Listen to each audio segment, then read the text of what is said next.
congrats today as one of the producers of the movie, the moderator of this Q&A, and much more impressively, Zibby's brother. So I know my sister would much rather and would do a much better job moderating this than I. But the fact that she is out of town, I'm stepping in to gracefully spend some time with two of my favorite people, in Joel Edgerton and Clint Bentley. This is a very wonderful thing for me to be able to sit here with you guys. We do so much time sort of going around and trying to convince people to see our movie in Train Dreams that we rarely get the time to actually sit and think about the creative process, why the film exists, how we can will a film into existence, how that process happens. I know a lot of people here are authors or aspiring authors. And so I think we'd love to try and use this process to talk a little bit about Train Dreams by way of case study and give you some insight into what that adaptation process was. And at a certain point, it leaves us and becomes yours. So I thought maybe we would start with Clint. Clint Bentley, to the extent that you don't know, is one of the most humble men that you'll ever meet, but is also one of the most talented, and has been involved with a number of exceptional films, from co-writing and producing Trans Pecos to co-writing and directing Jockey, to co-writing and producing Sing Sing, that was nominated for numerous Academy Awards. Was that last year or the year before? It was last year. My gosh!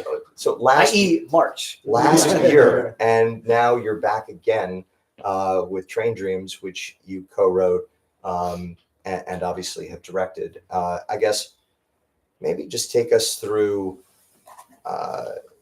how you tackle the idea, of adapting Train Dreams. How familiar were you with Dennis Johnson, and just the task and responsibility of that adaptation? Well, and thank you all. Thank you all for being here. Please. Right on top of you. And Teddy's also a bit humble. Teddy, the only reason that Sing Sing existed and got to go to the place where it had multiple Academy Award nominations, and the only reason Train Dreams exists is because Teddy believed in it, and with the apparatus of his company, Black Bear, put their heart behind it, and wouldn't have been able to make the film without them, creatively or otherwise. Train Dreams, I was familiar with Dennis Johnson. This was actually the first one of his that I'd read, only because it had come out during, it was one of the books to read that year, and I was just out of college, I think, when it came out, and I was on the road, and it's a nice size for any of you who've grabbed a copy, 116 pages. You can slip it in a backpack. And I read it, and I was blown away by it, in kind of a very mysterious way that I didn't quite know, where it fit, in terms of as a novel. It's just such a strange, beautiful little book, but it also stuck to me, and over the years I would always think about it. It also sent me on a trail of reading everything of Dennis Johnson's that I could. But I wouldn't have thought about it as an adaptation, because it's such for those of you who haven't read it, it's only 116 pages, and yet it encompasses 85 years in a person's life. It's stream of consciousness. It's all over the place. Until after Jockey was approached by some of our fellow producers who had the rights to the book and were trying to adapt it, and asked me about adapting it. All that to say, I felt a ton of responsibility to it out of love for the material and out of love for the author, and did not want to do a bad version of not only this book, but any of Dennis Johnson's books. But then I don't know why, maybe out of stupidity at the time, but just felt a lot of freedom from it as well. And felt like I was translating it into a new medium. And so I didn't feel like I had to do anything I felt like I needed to be true to the spirit of the book, and then outside of that, and true to the spirit of Grenier, the character. But then outside of that, could kind of do what needed to be done to put it into a new medium, and use it as a springboard to talk about things that I wanted to explore, either that I found in the novella, or that I wanted to explore because of the novella. If that makes sense. Absolutely, and I think, you know, I'm excited to get to Joel, but I just want to follow up really quickly, which is, you know, what was it within Train Dreams that you felt was important to bring to the world? Like, why adapt Train Dreams? What did the book and / the adaptation you hope to create, like, what did it signify to you? I think a lot, like, and the things that we connected over, I think all three of us, there's a lot that felt exciting about it, cinematically, in terms of what it felt like it could do in terms of jumping around in time, and it had a love story, it had death, it had logging, it had all of these different things. It interrogated our relationship with nature and the natural world around us. But at the bottom of it, it was just this story of Grenier, and taking this, it felt really compelling and like a beautiful task to take this life. And the thing that I think is special about the book that it does is, like, take this life that barely even be talked about after he's gone. Maybe, you know, in this little town of Bonners Ferry, once the guy died, they would, like, someone would vaguely mention him at the feed store. I'm like, oh, the guy who lives in the woods? And take that life and show it for all of its beauty and depth and power as a life, you know. And Joel, I guess I should go back and I'm sure everybody who is here knows who Joel Edgerton is, but except me. Except the soul searching continues. But from you know, one of the best actors working today, you know, an incredible human being, and also an incredibly skilled filmmaker in his own right, to the extent that you haven't seen The Gift, and he's working on his own projects that he promised he would share with me that he didn't, and I just want to make sure that I continue to let him know that I'm hurt by that process. But Black Mass, Great Gatsby, I mean, you know, Golden Globe nominated for Loving, and now 2-time Golden Globe nominated for Train Dreams. You know, I personally can't think of anybody else encompassing who Robert is, and yet I think there's always a bit of a kismet that comes into how projects come together. How did you first get exposed to Train Dreams? How did you get involved with the project?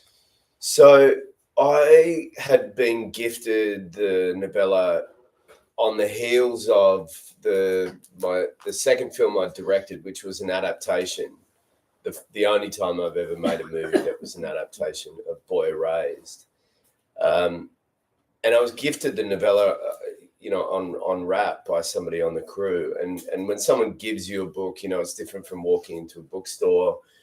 It feels like the person knows you, and maybe they think that this book might mean something to you. And it did. I read it immediately.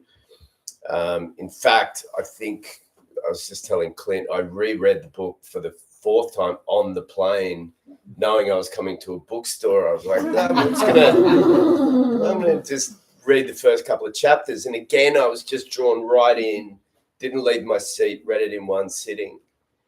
And as Clint points out, you know, you dive into the entirety of one man's life in such a short span of time, and you drop in different moments, and they're out of joint, they're out of time, as in the structure. I was immediately taken with it so much that at the time I tried to get my hands on the rights to the book. I inquired after it as a filmmaker, and they were taken by a bunch of people. This explains why he's not willing to work together. And I put it out of my mind, and then I mean, I'll tell you the reason why I look for the rights is, I think for maybe some similar reasons to Clint. And I think the book, for those who've read it and for those who haven't, when you do, which I encourage you to, it's there to be sort of, in a way that some novellas don't. Some novellas or some books are real. They're quite obvious in that they guide you through something. There's no real. What I'm trying to say is that Train Dreams allows you to reach in and you can illuminate certain things in it for yourself. It can become quite a personal thing for you, about any number of things, about the environment, about life and work and family and grief and all these things. And some of them, almost all of the things that Robert goes through, a person with a long life will have experienced.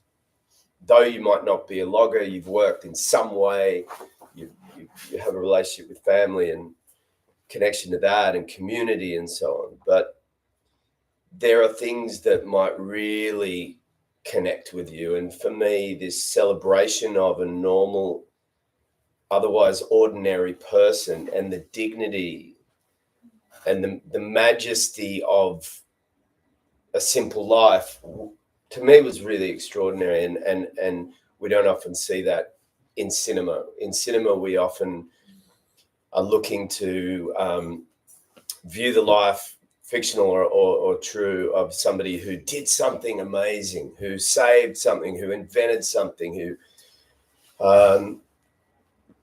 who stands on a higher shelf than most of us feel we sit on. And so, yeah, I'd looked after the rights. And weirdly, of course, one of the most strange things that's ever happened to me in my work life is that 4 years after that phone call where I realized that the rights were unavailable, I get a call about meeting Clint and playing the character in the film. And I was like, I wonder if this guy and these people know how much I'm invested in this character and this story. And by the time that had happened, like Clint, I was a young father, and anyone who's read the novel or has seen the film knows how much more invested on an emotional level I was to what happens to Robert within the story. And I guess that's a great segue into,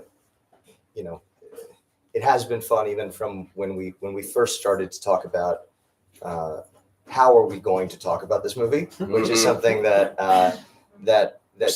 generally we all hate to do because it's so nice to make the work itself and then have other people talk about it rather than try and tell people why something is interesting or why it's important. But I think, we first premiered the film in Sundance, where we brought it without a home. And now we're very grateful to Netflix that the film is, in front of millions of people around the world. And every once in a while, these stories, turn into success stories. But I think, just going through that process of, oh no, this is a look at one man's life as technology and innovation and industrialization passes them by, or no, this is a look at a simple man who stood for simple things and understood all the journeys of life that come in those small moments. Or no, this is a story about family, or for some people it's a story about loss and grief and pain and finding a way through it. Like there's hopefully something universal, or at least personal, if it's not universal, that I think that hopefully people can find in Robert's journey. But I guess asking you one more question,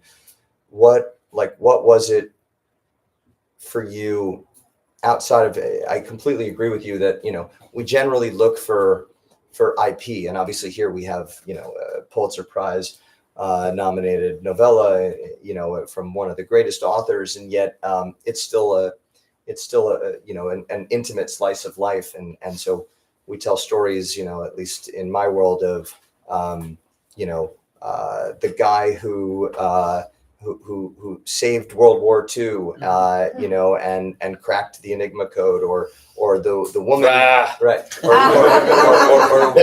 woman the woman who swam the longest in history, right, you know, and you're trying to do the biggest or the most because that in and of itself feels like it makes it IP property.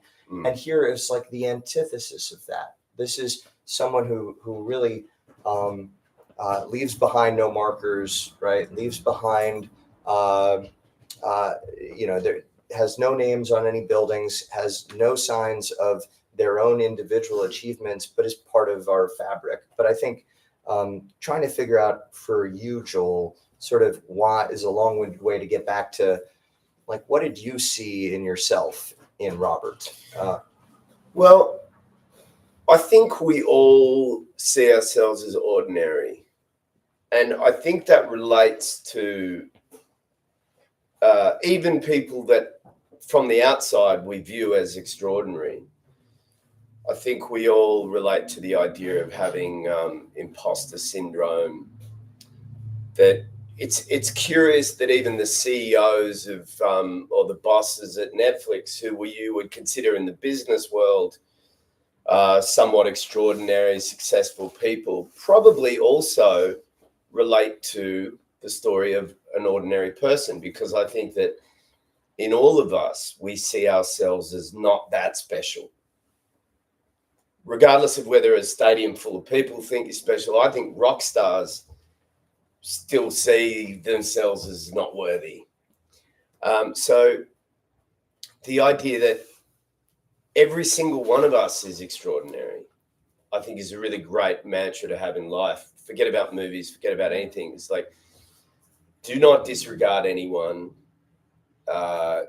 whatever their shape, color, gender, size, origin. Everyone has a great story inside of their life. Everybody is an interesting character. And by that theory, all of us are extraordinary. And it levels everybody, CEOs, kings, you know, masters, down to everybody that lives below the ground floor in the spectrum of social life. So I think people think my life is extraordinary. I know in my soul, when I brush my teeth and look in the mirror, I'm just an average dude. And I'm constantly trying to not see myself as anything other than that, because I'm not.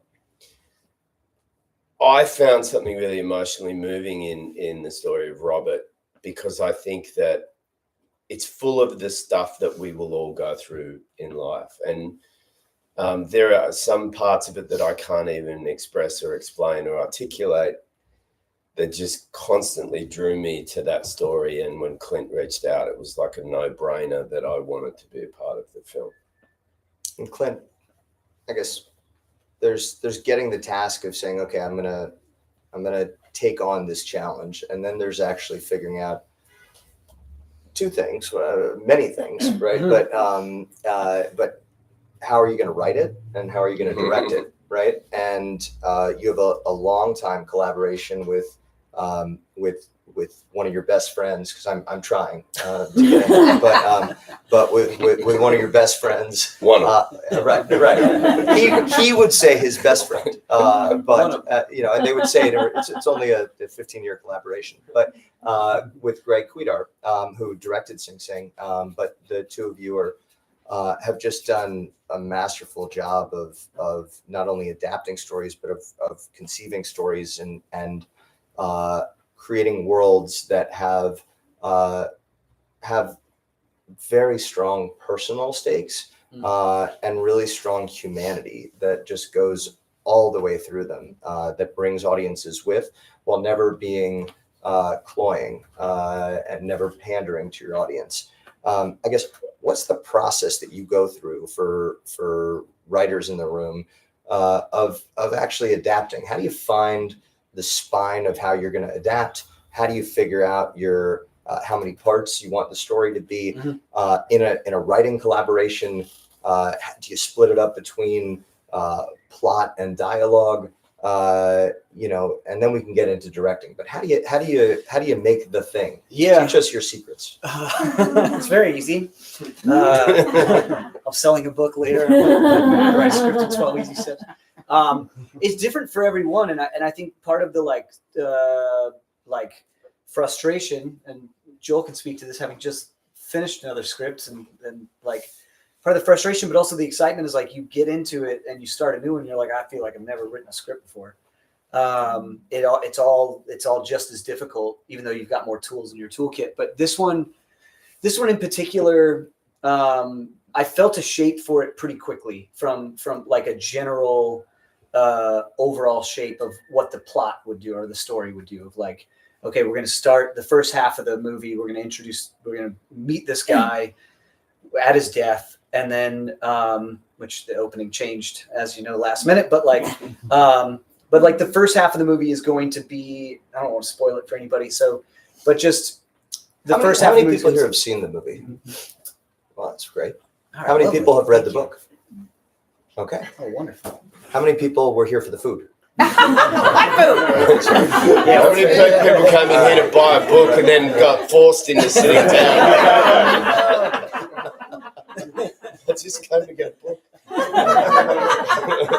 Door is locked.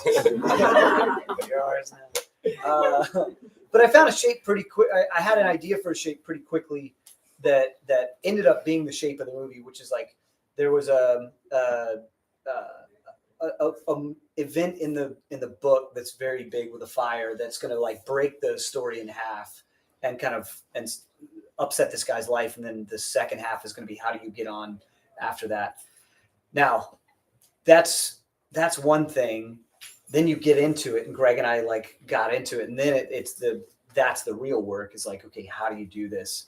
And I mean, just briefly in nuts and bolts, like we do a lot of outlining since it's two of us. So you're getting on the same page, and then we take it in chunks. And so one person will take these three scenes.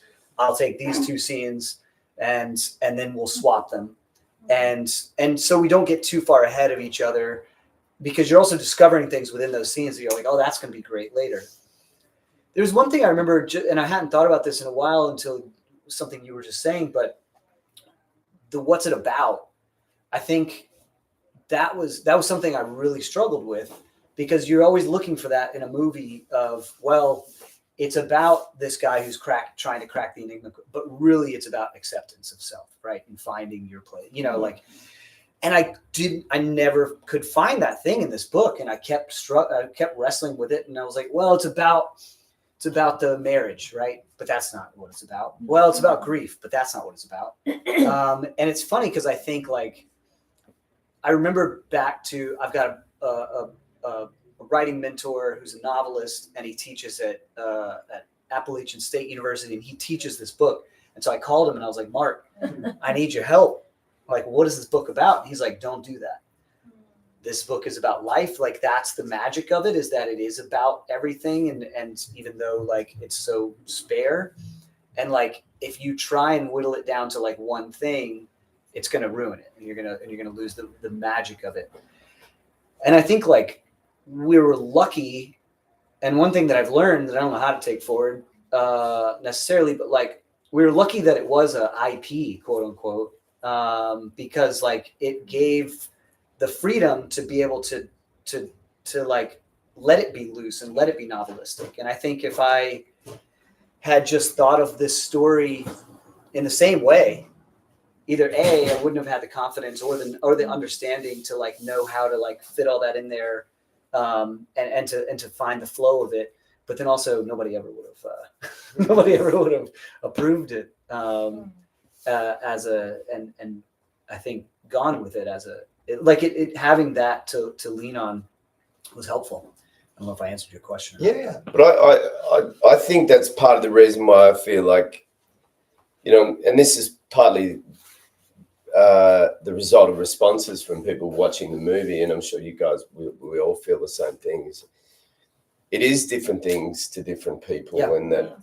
and that if it had been narrowed down to one singular purposeful premise, that perhaps it narrows the ability for that blank canvas aspect of it for people to reach in. Because one of the things it is for me is it doesn't answer the question of the meaning of life, or you know, I don't think anything will, but it circles around these questions of why are we here? What is the purpose of things, especially when really terrible things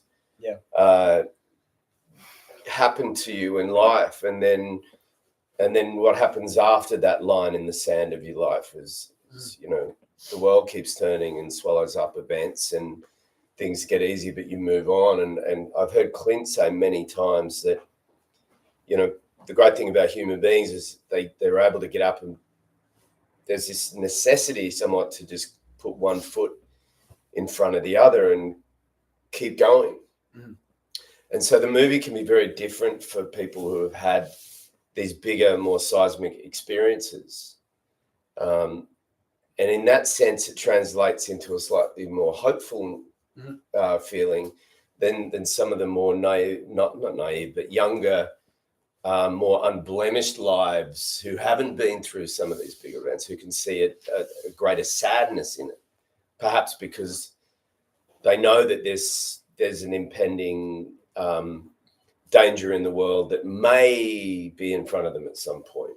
Yeah. You know. And I also think that you know, sometimes, you know, we sort of we'll put on the works that are in front of us, our own experience, in a way that that I don't think any of us quite fathomed, like how this film at the time that we premiered it in end of January would have, you know, to now really you know, starting to really come out to the world, could have impacted. You know, we're here in Santa Monica, you know, blocks away from the Palisades, and you know, a film that really we finished, you know, while those fires were happening, while we were dislocated from our homes, and while our friends lost, you know, I'm sure everybody here, you know, either knows somebody or you yourselves have lost your homes, but went through just a traumatic event that at that time is all consuming and life changing. And in the same way that Robert goes through the terrible loss that he has of Gladys and of Kate, and you know, everyone has different levels of fortune and luck and circumstances in how they bounce back from those. But even just you know, a couple days ago, going to the Palisades for their first sort of official event, bringing people back to the neighborhood, and we're at the Caruso Village for the Christmas lighting, while we're getting better views, while standing on you know, dirt lots that used to be homes.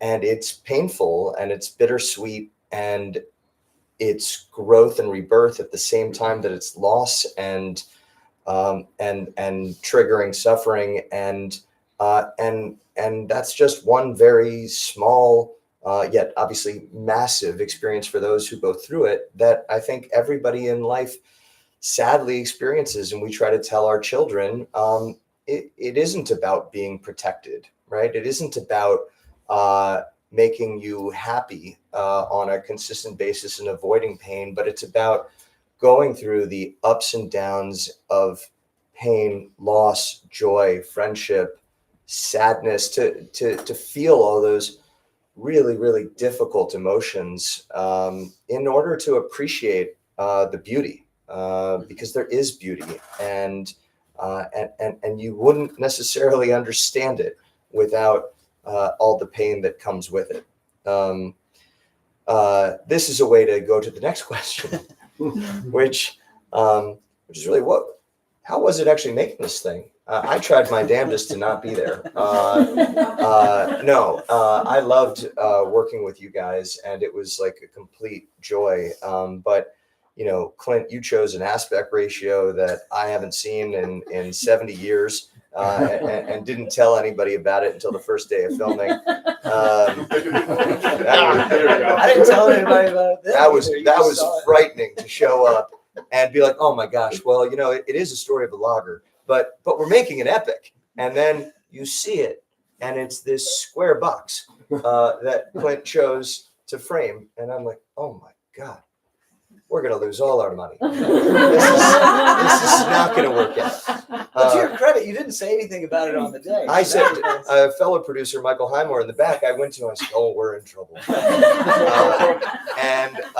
And yet you had a collaboration with a longtime, collaborator, cinematographer, and Adolfo Velasco, who both of you just speak the same cinematic language in a way that you knew, jumping into, I don't want to call it a 3x2 or a 1x1. You're going to tell me what our actual aspect ratio is. 3x2. That's perfect. 3x2. Thank you. Where you somehow knew in ways that I'm not sure the rest of us fully did, that you were actually giving us a window, right? You're giving us a window into this character and into this world that required our focus and drew us in. And not only that, but somehow also without telling us, decided that you were gonna shoot the movie using all natural light. I think there's one scene you might have used natural lighting, because I've started to see 99%, but I really think you used no light in this movie outside of candle lights at night, sunrises, sunsets, and we would have our days scheduled with, when you're making a movie, it's usually about what's the page count that you're going to get through, right? So generally the studio tries to push, you can make it through 7 pages, maybe you can make it through 10. And one page, and Marty by the way, for anyone who hasn't been in the movie business, 1 page of a script, and the screenplay is usually, anywhere from 90 to 150 pages. But it generally works out to be 1 page per minute. So to shoot 7 pages means shooting the equivalent of 7 minutes of the movie, which could be, a bunch of half-page scenes, or, a 3 or 4 page scene plus, Yeah, it sort of depends on what it is that you're shooting to figure out how long will it take to shoot a page. Yeah. But generally, you're Marty Scorsese, and you're like, I'm going to shoot 2 pages a day, and I'm going to get home for dinner, and it's going to be marvelous. It's going to be fantastic. Clint took on a really ambitious page count, but also didn't tell anyone that almost all the film was going to be shot in a 3-hour window of the day. Did he tell you anything? Did you know I was going to be in the movie? No. That was the one thing. That's the one thing we were definitively agreed on, is that if Robert Grenier was going to be played, it was going to be Joel Edgerton. But the window, you were talking about the window. Yeah, but just trying to figure out, like, how did you have the chutzpah to say, okay, I've got all this work that I have to actually get through, but I'm going to leave it for magic hour. I'm going to focus on this short period of time. If I don't get it, I'm going to try it at the next magic hour and the next magic hour. And frankly, I really hope it's not cloudy. I was a bit more open than with, at least I'm sorry it didn't get passed along, but with at least the other producers, the reality was, like, Adolfo and I, our cinematographer, we had done a trial run of this on Jockey, and with a crew of 15 people and $350,000, and in 20 days we shot a movie almost all at magic hour. And it was something, and so we established a rhythm and learned a lot of lessons and made a lot of mistakes there that then we could bring into this. But I think, like, not only, we all talked about it early on of recognizing that, like, we're trying to make a $25 million movie for much less, and we're trying to make this epic in miniature, and we're trying to make something. I always want to, like, whatever, if you have $10, make it look like 25 on screen. And so that was part of it, of, like, we had this beautiful natural world, and part of it was trying to take advantage of that and make it, like, make it actually look great. And the other part is, like, we were shooting the film, as you know, in 29 days, 28 or 29, wherever we started at. And on a budget for about a third of what you just quoted. So Yes, yeah. And trying to do, I think we had like at the end of the day, like almost 170 slugs that we're trying to get through. That's a scene heading. So like interior of this store at night is one slug, and then if we go outside, that's another. And every one of those is a new setup. And the only way we could have done that is by using natural light. And if we had to be like, all right, now we're going to set up all these lights and we're going to take out those and we're going to pre-light it. We didn't have, and so the nice thing is that it gave me a lot of freedom as a filmmaker that I wouldn't have had otherwise. And then we shot splits, which is starting at like 3 or 4 in the afternoon. We had a cabin or we were under trees at times, and we would shoot, we'd rehearse a lot. And then we'd shoot when the light was like, the light's not as good when the sun's higher in the sky. Just like the actors are squinting and things are flatter, especially on digital film, like we were shooting on digital cameras. It's like, it just doesn't look as good. And so we would start by shooting inside the cabin when it was brighter out and the light wasn't as good. And then when it got like 4:35 and you've got that last like 2 hours of the day, 2.5 hours of the day, we would just shoot as much as we could in the magic hour and into blue hour, which blue hour is like 20 minutes. And that's the time after the sun goes down when you've got a little bit of light left. And I felt like, one, it would be special in terms of your question. And two, it was like, there's no other way. It's like, why would you take a rowboat across the Atlantic? It was like, I don't know, there's no other way. If I had sails, I'd use sails. And the only way we could do that is by having a great crew that like got really excited at a certain point about this approach and made it possible. And then cast that, like, we could, when it was on days where it was cloudy, they would come up, they would show up to set like expecting, because the plan was like, we're all going to shoot scene 9 first, and that's the first one up, and they've learned their lines for it. And then we get there and it's like, unfortunately, it's very cloudy right now. And so we're going to actually try and shoot scene 11, which we were going to do later in the day first. Can we do that inside? And then come out and shoot scene 9 when these clouds pass? And Joel and Felicity would be like, yeah, give us 5 minutes to like look over that scene. And that's the only way that was possible. And I guess we want to give time for a couple questions, but speaking of Felicity, I mean, I feel like combination of the talent of Clint as a director and frankly the desire for a lot of people to want to work with Joel, brought together a really great ensemble, in Felicity Jones, Kerry Condon, William H. Macy, and so many more. Did you have fun? No, but really, like, there's such great people, and yet such serious subject matter, but it feels like there was a bond that was formed both on set and otherwise. Acting is fun. Fun's not the right word. Acting is, like, for me, and I don't know if other actors would say the same. Storytelling, which I put under that banner, writing and acting and directing, is a chance to escape life for me. And for that reason, I find it very pleasurable. Not that my life is terrible, but it's a chance to go somewhere else for a short time. And I mean, I was reminded of it not so long ago. I was on a set somewhere else, not on this film, and there was a day player, someone who was coming in just to do a scene for a day, and they were holding a prop and their hand was shaking. And I realized 20,000 years ago, when I first started being an actor, that I got very nervous about it. And over the years, it's become a real comfortable place for me. And no matter what the situation that's asked of me, it becomes this, on one hand, a cerebral puzzle to plan ahead of time, as in to do a lot of thinking about, in order that when you get there on the day, it's not about it's not about me or my nerves or my anxieties about anything. It's a chance to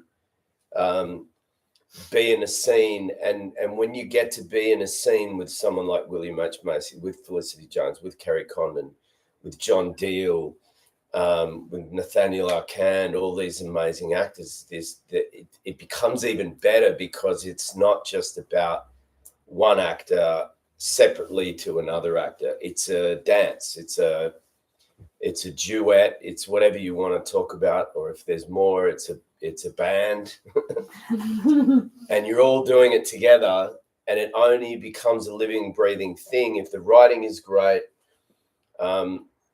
And the filmmaking as a community is everybody's at the top of their game. The world is built, which we had the real world. Every scene was the forest or a cabin that was 100% usable as a real thing. And then playing with these actors it becomes an extraordinary thing. And between action and cut, there is nothing more pleasurable when you're working on something that you really care about.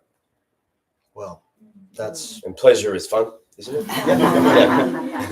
Yeah. Well, thank you guys. I think, and thank you guys for being here. Why don't we see if people have some questions? I've been told that it's supposed to be questions instead of stories, but we're very flexible. Okay, I saw the movie twice, and Thank you. there's a character, an Asian gentleman. I looked at it, was Feng Sheng was his name. He never said a word throughout the film, and when I saw it the second time, I thought I would catch what was he the omniscient person that just saw everything that was going on and was a witness? I didn't know how to interpret that. He was he's the character who it's early in the film, so for those of you who haven't seen it, I'm sorry, but he's the character who gets he's a co-worker of Robert Greener's who gets thrown off a bridge through an act of racial violence, and then he shows up a few times in the film after that. That's who that was. As like a projection of his guilt. Yeah. Mm-hmm. Yes. I'm curious, Clint. I mean, you're right. This book is just so open, and we can all see it through our own lens. And I watched it through a psychological lens. And for me, it was watching this man's journey to find himself and for attachment and connection, because he never knew his parents. He never had a mother. And so I think when he wants her to sing to him, it's like a lullaby, a soothing lullaby for him. So I was so touched. I mean, there was so much to it. I could watch this 10 times and get something new every time. But were you aware of the fact that it was really important to realize he never had an attachment in the beginning of his life, which of course would impact him the rest of his life? Yeah. And you articulated something very interesting that I like. That I don't know that I would have been able to. But yeah, it's very like, that's the tragedy of the story, is that he is kind of adrift in the world and is this kid who doesn't have a past, and then finds his person, and in Gladys, and finds his one person in the world. She finds her person, and it's amazing. And then they start to grow a little family. And then he loses that, and how does he find his way after that? Was always the central question. Also by being a character who doesn't have the training or the skill set to understand, or to articulate like what he's going through. Understands what he's going through, but is trying to grasp it very gently. I was also really touched at the end, and just really quickly, where he dies, but he finally feels connected to the world. Yeah. Beautiful scene. Yes. Randomly, actually, I graduated from App State University, so we said that, I was like, that's cool as hell. Yeah, that's amazing. But so with Jockey and Sing Sing, I know kind of a big mentality with the production of it was this idea of kind of profit sharing and pay. I'm blanking on the terminology for right now, but basically like creating really, in my opinion, more community-based filmmaking versus kind of idea of like this auteur filmmaking where it's one person instead of this kind of everybody together. I was wondering, those philosophies, did you bring those into the production of Train Dream? And if so, were there any new kind of discoveries or obstacles you found in the production process that may have been different from Sing Sing or Jockey? Didn't you hear that I didn't even tell him what the film was?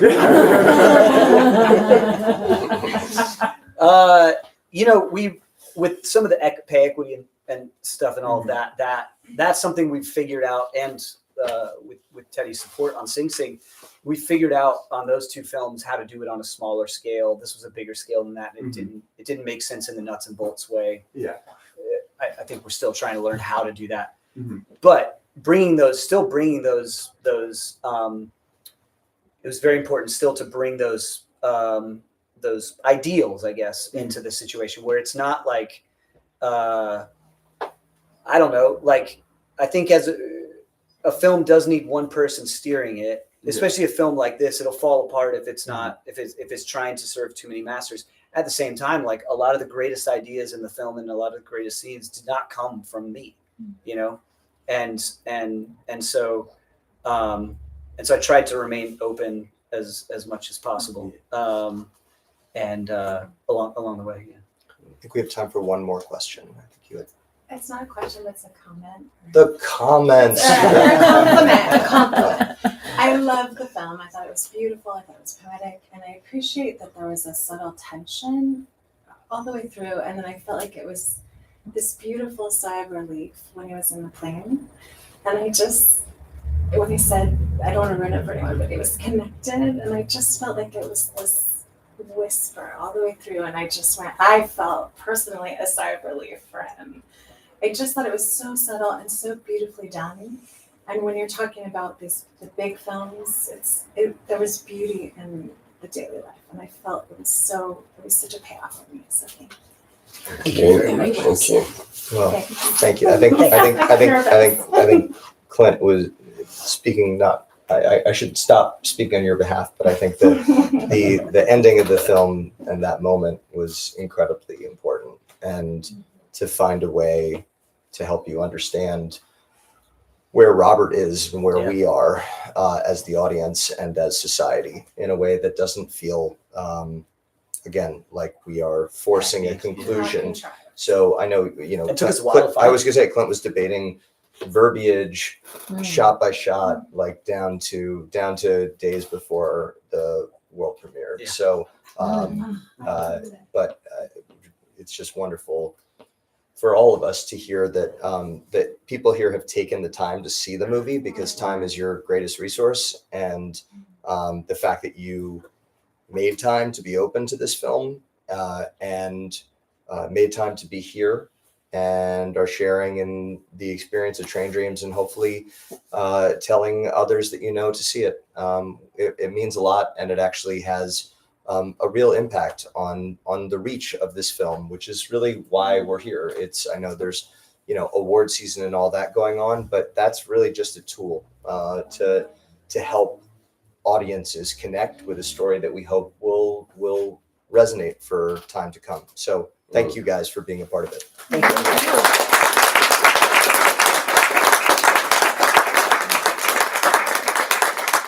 Thank you guys. Thank you. Thank you. Thanks, everyone. Thank you guys so much for being here. Teddy said it better than I could have, but clearly this is a subject matter that resonates with everyone in more way than one. So if you haven't read the novella, please grab a copy. I encourage you to read it. I encourage you to see Train Dreams if you haven't. And yeah, thank you guys again, and good luck with the rest of the season. Thanks, everyone. Thank you.